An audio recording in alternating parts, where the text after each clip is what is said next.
estamos pasando recordamos brevemente que en un proceso obstructivo, el aspecto fundamental, ¿cuál era? ¿Cómo? La reducción de la luz, tubular, que traía como consecuencia, ¿qué cosa? El incremento a la resistencia al paso del aire, ¿no? El incremento de la resistencia al paso del aire, ¿no? Entonces, en los tres casos que tenemos aquí, en los tres coincidimos de que hay una disminución de la luz, ¿no? Esa es la característica fundamental de los procesos obstructivos.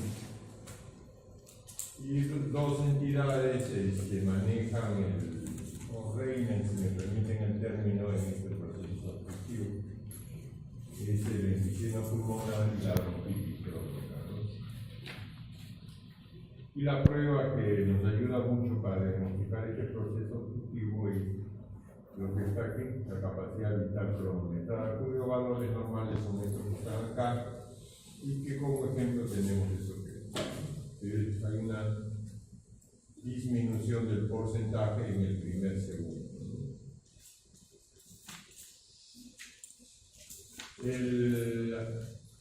El caso más frecuente, que ahora vamos a revisar un poquito más, viene a ser el asma bronquial, ¿no?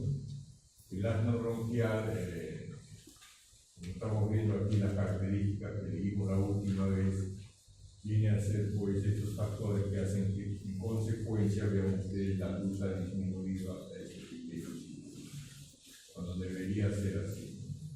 Consecuencias de todo eso, ¿no?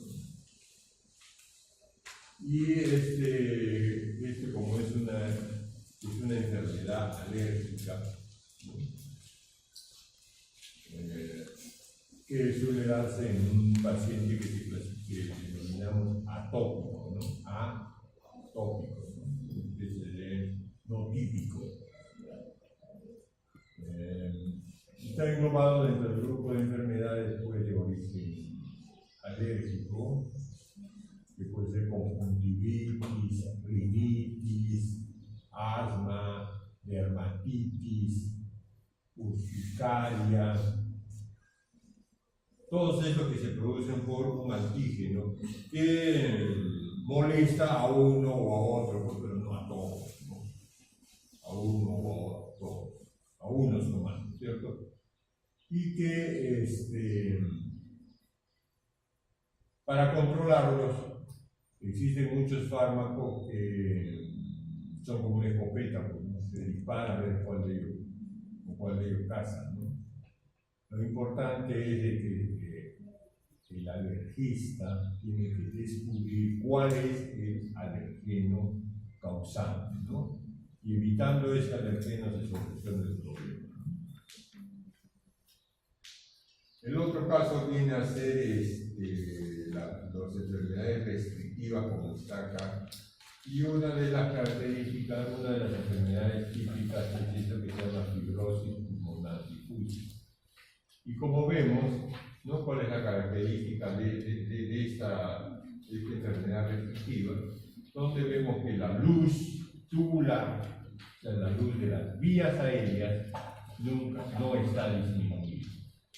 Por este fenómeno de engrosamiento del tejido peritubular, ¿no? Eso hace que el orificio sea más grande, y cuando el orificio es más grande, la resistencia disminuye, ¿no? Entonces nunca va a haber un problema de disnea, por ejemplo.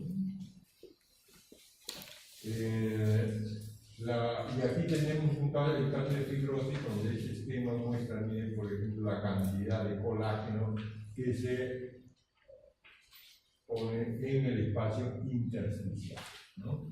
Normalmente, según este esquema, existe una pequeña cantidad de colágeno acá y mucho acá. Perdón, poco acá, y todo esto es un espacio intersticial normal, ¿no? De líquido intersticial. Líquido intersticial. Pero aquí ha proliferado tanto que ocupa todo eso. Eso hace pues que la pared, la membrana alveolo capilar sea más gruesa, ¿no? Alveolo capilar sea más gruesa. Y este engrosamiento trae como consecuencia una dificultad para el intercambio gaseoso, ¿no? ¿Cuál de los dos gases se veía afectado? El oxígeno, ¿no? ¿Por qué razón?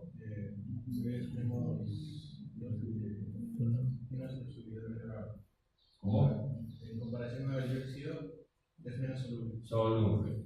Por su menor solubilidad, ¿no? Su menor solubilidad en el agua, ¿no? 24 veces menos soluble. Entonces, esto hace que la dificultad se manifieste fundamentalmente para el oxígeno. ¿Y recuerda qué puede pasar con el CO2? Se empieza a acumular. ¿Qué dice la señorita que está sentadita ahí? Bueno, todos están sentados, lo que pasa es que está más cómodamente sentada. ¿Qué pasa con el CO2? Él dice que se acumula. ¿Sí? Se acumula, ¿no es cierto? ¿Y qué dice la otra señorita? Sí, no. La que sigue. Sí, no. La que sigue. Mira. Mi caballero. Va a generar una hiperventilación también. Va a ¿Cómo? generar hiperventilación, acidosis respiratoria te va a generar. Si origina ¿por qué una hiperventilación? ¿Estás bien? ¿Por qué una hiperventilación?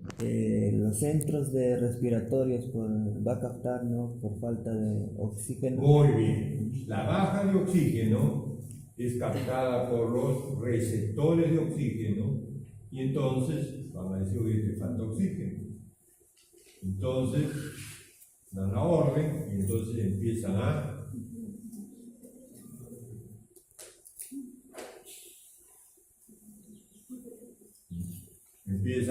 respirar más, ¿no? Para cargar oxígeno. Pero este proceso trae como consecuencia que el CO2 aumente o disminuye. Disminuye. Entonces el oxígeno disminuye.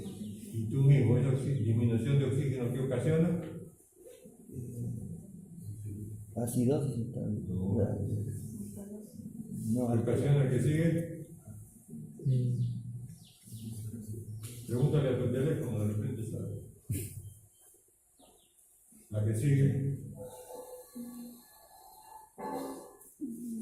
¿Qué ocasiona la disminución de CO2? ¿Qué barbaridad? alcalosis. Una alcalosis respiratoria. Ocasiona una alcalosis respiratoria. Entonces, lo que aquí puede haber es, hablamos mucho de hipoxemia y puede haber alcalosis respiratoria.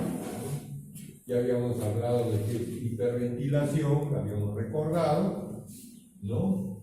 Eso sí está. Aquí teníamos algunos ejemplos. Entre las enfermedades restrictivas también, dentro de las enfermedades restrictivas también hablábamos de lesiones que ocupan espacios. No.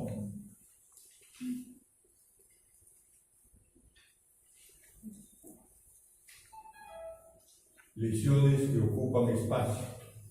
Y estas lesiones que ocupan espacio habíamos ubicado aquí a lesiones intrapulmonares en el pulmón mismo, ¿no? Obviamente, de acuerdo a la magnitud, ¿no? Si es un quiste pequeño, de repente no ocasiona mayor molestia, ¿no? Pero si es un quiste, llamemos así, como una pelota de béisbol, o de repente una más grande, sí. Hay que acordarse que los quistes, por lo menos los quistes hidatíricos, van creciendo y a veces no solamente un quiste, sino son varios quistes. Lo mismo las metástasis pulmonares, bueno, podría ser, si miramos solamente la parte como metástasis sola, de repente no, pequeñita, no ocasiona mayor problema. El problema de la metástasis es de que el tamaño, la cantidad de veces y Y no solamente estará de repente en el pulmón, ¿no? Sino puede haber en el hígado, puede haber en el cerebro y varios sitios, ¿no?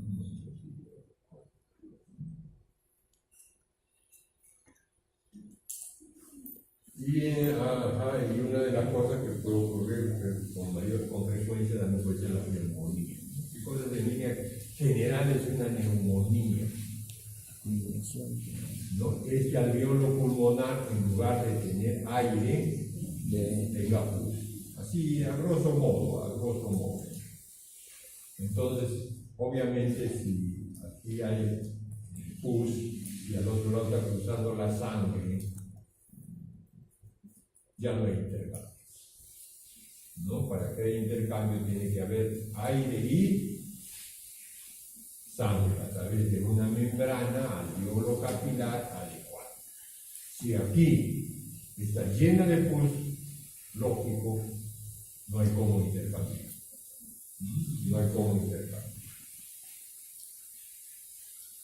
Y el otro grupo de enfermedades ya son aquellas que el espacio virtual se hace real, ¿no? El espacio pleural que es virtual se hace real por diferentes elementos que están descritos en la transparencia. Aquí tenemos algunas gráficas. Y aquí en este capitulito, en esta transparencia, vemos lo que sucede como causa de fisiopatológica que está aquí, causa fisiopatológica, y aquí tenemos la enfermedad correspondiente. No se olviden de que ustedes lo que trata es la enfermedad, no el síndrome. ¿No? Obviamente algunos de ellos harán de repente incurable, como puede ser por un jorobado, ¿no? Sí, difícil arreglar de repente. Bueno, terminado eso, habíamos repasado algo de los problemas vasculares. Y los problemas vasculares se caracterizan, como el ejemplo que está aquí, porque la circulación se altera. Entonces, si seguimos comparando aquí el aire, ahí la sangre, el aire está bien, la membrana alveolo capilar está bien, el problema es la sangre. ¿Qué pasa con la sangre?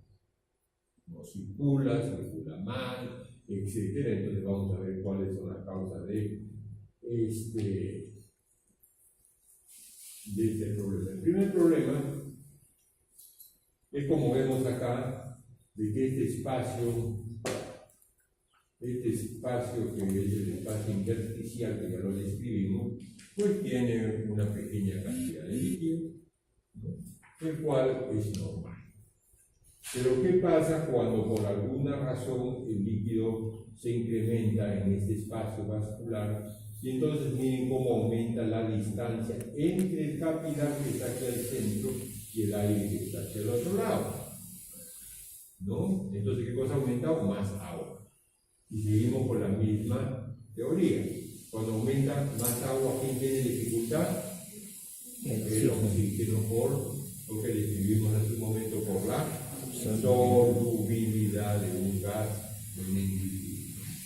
Entonces, miren ustedes, mirando solamente el esquema, nos enseña de que miren cómo está acá más engrosado, más espacio, ¿no? Y miren, la linfa que evacúa, habíamos dicho más o menos un décimo de este espacio intersticial, o del líquido que pasa, mejor dicho, de la sangre al espacio intersticial, un décimo es evacuado por la linfa. Ustedes ven que cómo incrementa. Esto de repente no es muy grave, o no es grave. Lo que sí es grave es cuando el líquido se pasa a los alveolos. Ahí empezó el problema. Porque ya siquiera que hay más dificultad para el pasaje del oxígeno, pero acá este alveolo, ¿qué pasa? Ya se llenó de agua. Entonces, cuando se llenó de agua, es igual que si en el pus. ¿No? En el aspecto de intercambio gaseoso me refiero, el tratamiento es diferente completamente. Hay que hacer cosas diferentes. ¿No? Pero en el aspecto fisiopatológico, este es igual. Ya no hay intercambio. Entonces, aquí, como podemos ver, el asunto va a ser más grave, como describimos acá, ¿no? Aumento del flujo linfático, manguito perivascular y peribronquial, se refiere a esto, en una línea que escribe en la radiografía, y poco efecto en la función pulmonar, y el poco efecto en la función pulmonar. ¿No? Yo, por ejemplo, que trabajo en pacientes en hemodiálisis, los lunes y los martes, por ejemplo, que tienen un día más sin diálisis, generalmente ya vienen con más agua. ¿Cuánto orinas tú al día más o menos? 1,5 litros más o menos. A un paciente en diálisis se le recomienda que no tome tanta agua, y más o menos 1 litro por día. Entonces un paciente viene a dializarse con lunes, miércoles y viernes, es una secuencia, y el otro es martes, jueves y sábado. Todos descansan el domingo. Entonces, de lunes a martes, perdón, de lunes a miércoles, cualquiera de las secuencias de lunes a miércoles tiene 48 horas, que vas de una sesión a la siguiente sesión. Pero cuando tú vas del viernes al lunes, tienes un día más, tienes 72 horas. Entonces, un día más sin diálisis, el cuerpo carga, obviamente retiene más agua. El litro que dice la delegada ya no es 2,5 que normalmente debe ir un paciente, sino 3 litros y medio. Y más el fin de semana ha sido con mucho jolgorio, como puede haber sido el día de ayer, ¿no? Entonces viene con más agua todavía. Entonces, generalmente muchos de ellos vienen disneicos, les falta aire, llegan bien a diálisis, ¿no? También quejándose de que falta aire y de repente de debilidad muscular, ¿no? Para completar ese cuadro. Debilidad muscular porque como no orinan, y ustedes saben, yo creo que han aprendido en renal, la principal fuente de eliminación de potasio, ¿cuál es? La orina. Si tú no orinas, el potasio se acumula. Y la acumulación de potasio produce trastornos en la conducción muscular, en la conducción eléctrica neuromuscular. Y entonces los músculos de la pierna no andan muy bien. Bueno, para completar el cuadro, ¿no? Pero como refiriéndonos a este caso, entonces son pacientes que vienen disneicos, pero más o menos. Ya la máquina se encarga de sacarle el agua, el potasio, de sacar. Entonces, este caso sí son severos, ¿no? Cuando el líquido ya se metió hacia el alveolo, ya se metió el alveolo, entonces va a producirse una disnea severa y ortopnea, ¿no? ¿Qué significa ortopnea? A ver, la señorita que sigue ahí de Chopa Ploma, que está con la mano aquí en el mentón. Es la dificultad para poder respirar cuando está echado. Claro, ¿no? Ortopnea es dormir sentado. No se puede echar porque se ahoga. ¿Por qué se ahoga? En líneas generales porque hay mayor líquido en el pulmón. Entonces hay mayor líquido en el pulmón, congestión el pulmón y no puede respirar bien. Entonces una forma que hace el cuerpo es sentarse.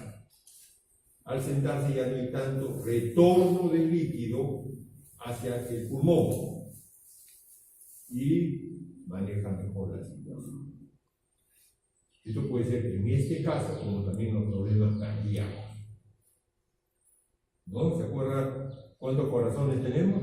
¿Cuántos corazones tienes tú? 2 corazones, ¿no? ¿Tú también? Uno derecho y otro izquierdo. ¿Ves? Terrible. Bueno, anatómicamente obviamente existe un solo corazón, ¿no? Pero funcionalmente podemos decir que son 2 corazones, ¿no? Y generalmente el corazón que más se deteriora en la vida es el corazón izquierdo. Y cuando el corazón izquierdo ya deja de ser eficiente, ¿no? Por la insuficiencia cardíaca izquierda. Entonces, pero el derecho sigue funcionando. ¿No? El derecho no dice, disculpe, bueno, estás mal, pues no, yo te voy a ayudar. ¿No? El otro sigue funcionando bien. Entonces envía la sangre hacia el otro lado porque el otro se encargue de desaguar, ¿no? Entre comillas, desaguar, no es agua.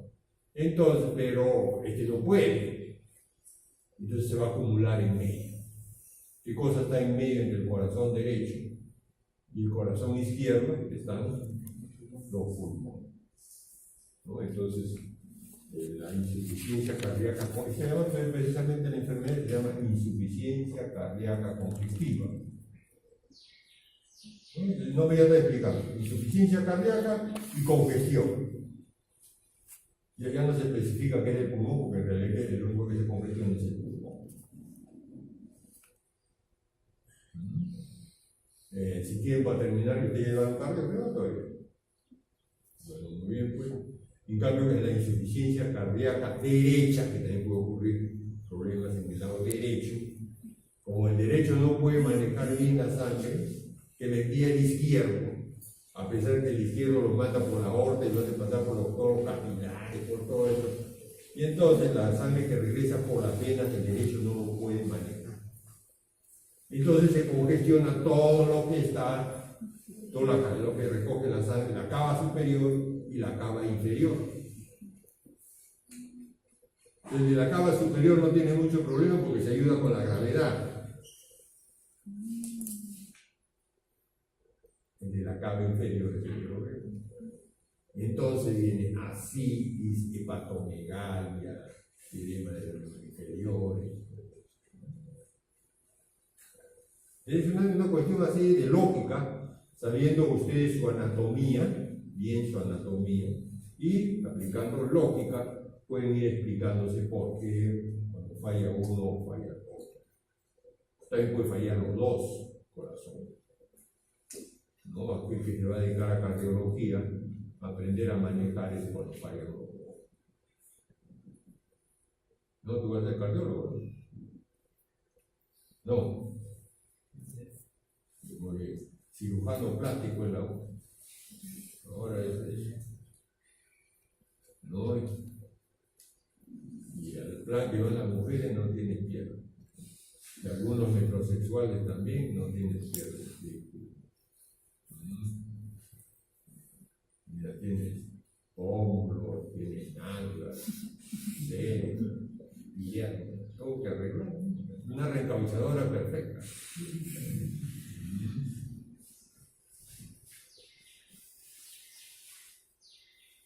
Entonces habíamos escrito eso, ¿no? O sea, ya tenemos.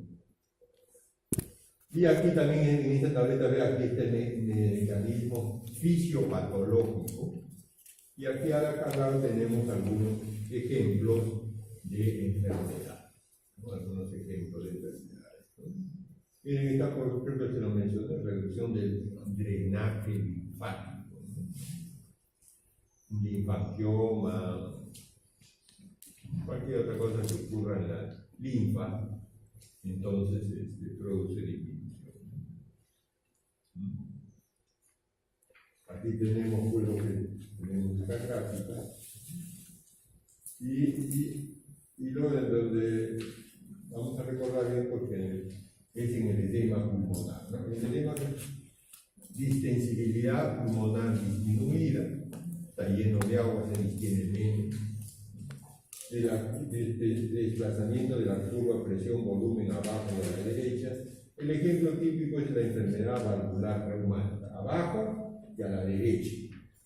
Creo que habíamos explicado la enfermedad valvular reumática.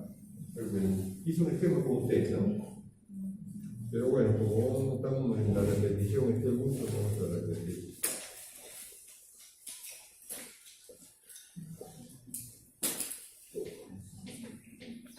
Entonces vamos a tener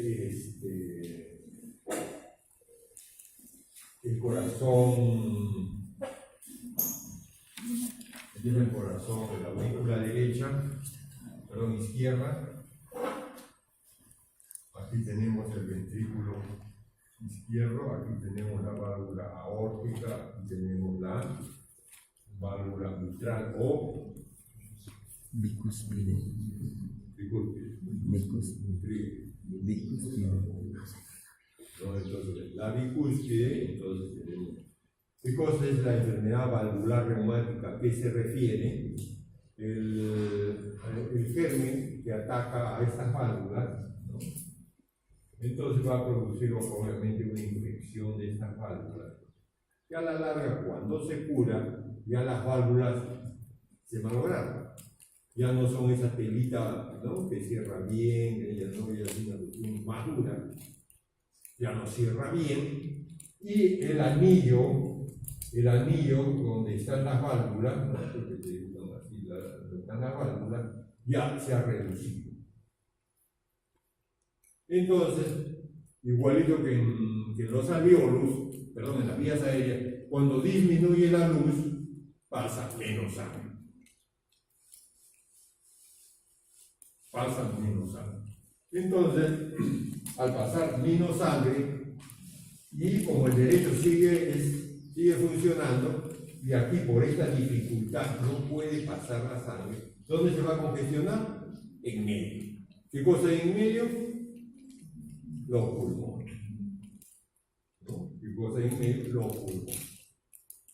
Ahora también podemos valernos de este mismo ejemplo, aunque no está acá, puede ser por un infarto fundamentalmente de la zona del ventrículo izquierdo. Igual la cuerda ahora está bien, pero el ventrículo izquierdo, la zona infartada, ya no se contrae.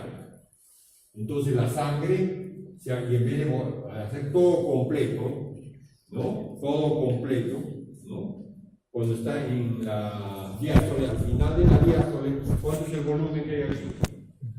A ver, la señorita que está ahí en la esquina. ¿Cuánto es el volumen final diastólico? 80. La señorita que está al costado, de quinta. 80. La que sigue. 80. ¿Cuánto? 70, ¿ves? La que sigue. 80. La señorita que está atrás de lentes. 80, 80, por mayoría 80. ¿Está bien? Entonces, por mayoría es 80. ¿No? ¿Qué dices? ¿80? 50 de aquí mucho. ¿Tú? ¿No lo ven? Entonces, ya saben, siempre les reitero la invitación para fisiología ahora que viene el segundo semestre. Es alrededor de 120 a 130. ¿No? Cuando al final de la diástole el ventrículo está bien, ya lleno de sangre. Entonces, cuando contrae, ¿no?, acuérdense, siempre se queda líquido acá. No hace así el corazón. Hace así. Entonces, aquí queda líquido. ¿Cuánto queda? Más o menos 40, 50. No hay que se den cuenta, este volumen que queda se llama volumen residual. ¿Y cuánto bota? Más o menos 70. ¿No? Que se llama el volumen de... ¿No? Qué barbaridad. ¿No es cierto? Conscientemente, ¿qué deberíamos hacer? Regresar a la fisiología. Conscientemente regresar a la fisiología. Volumen de eyección. Y el volumen de eyección, para terminar en esta parte que ya me metí, entonces más o menos es 70 centímetros cúbicos. ¿Cuánto es la frecuencia cardíaca? A ver, señorita, usted que está aquí de fondo también de lente. ¿Cuánto es tu frecuencia cardíaca? 120 de frecuencia cardíaca. Será cuando estás enamorada. Cuando estás con tu enamorado estás a 120, pero normalmente no. La frecuencia es 60, 70. otros 70. Entonces, en reposo, ¿cuánto es el débito cardíaco? Que así se llama. El débito cardíaco es igual a multiplicar este volumen de inyección por la frecuencia. Esto se llama débito cardíaco o gasto cardíaco también. Entonces, 70 por 70, ¿cuánto es? 4.900 centímetros por minuto es igual al débito cardíaco o gasto cardíaco. Así una serie. Débito cardíaco o gasto cardíaco. Entonces, pues igual cuando ocurre una zona infartada de esto, entonces no puede bombear todo esto. Entonces el corazón se queda ahí. ¿No? La sangre se queda acumulada siempre en los pulmones. La sangre se queda acumulada en los pulmones.